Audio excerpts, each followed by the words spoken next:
If you didn't get the perfect gift for Christmas, our partners at CNET have a few ideas this morning. CNET editor Dan Ackerman is here to look at the best high-tech devices of the year and what's hot for 2014. Dan, good morning. Good morning to you guys. What surprised you most about 2013?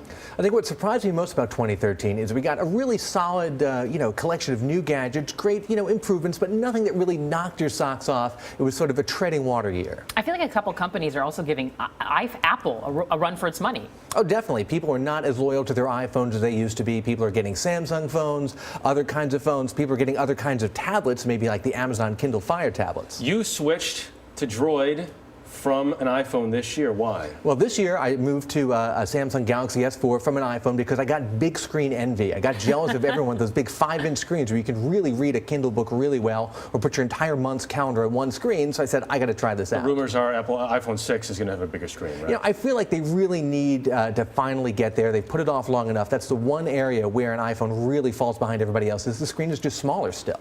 Apple is normally so tight-lipped about everything when it comes to PR. I feel like we're getting glimmers of hope, though, that 2014 they'll be announcing some cool stuff. Well, they always kind of say that, and they even said that for 2013, and they didn't really have anything that's super spectacular unless you're like a graphics professional who needs a super high-end professional computer. But for 2014, Tim Cook has said that they're going to have some cool stuff, so we can keep our fingers crossed. Maybe it'll be the Apple television set finally. Maybe it'll be the bigger screen iPhone. What's your biggest focus for 2014 right now?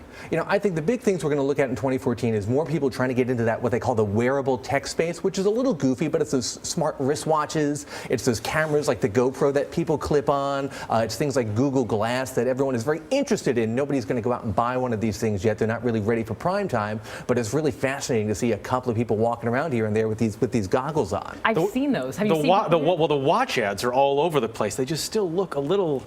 I still think you should just go right? get a really nice watch. That's probably a better investment right now. In the future, once we get past kind of this Dick Tracy phase, they could do a lot of interesting stuff. As you look back on 2013, though I know we're a little ahead of it, what to you was the best personal tech gadget that was out there? I think this was a great year for, well, one, big screen phones, because you had things like that Galaxy S4. You have inexpensive phones like the Nexus 5 from Google that you can buy off contract for $350, which is a lot less than a new Galaxy or an iPhone or anything would cost you. And I think it was a great year for computers. The last big product of the year was the Mac Pro from Apple, which is a professional computer. It's like when people have those big silver boxy Mac Pro desktops. This is the same thing boiled down to a little black cylinder about this big that's just amazing looking, about a tenth the size, very expensive but very powerful. So if you know anyone who's sort of a graphics pro or does video editing or graphic design, they're going to want one of these. Hearing you switch to Samsung, it tempts me. It tempts me. Dan Ackerman, thank you so much. Thank you.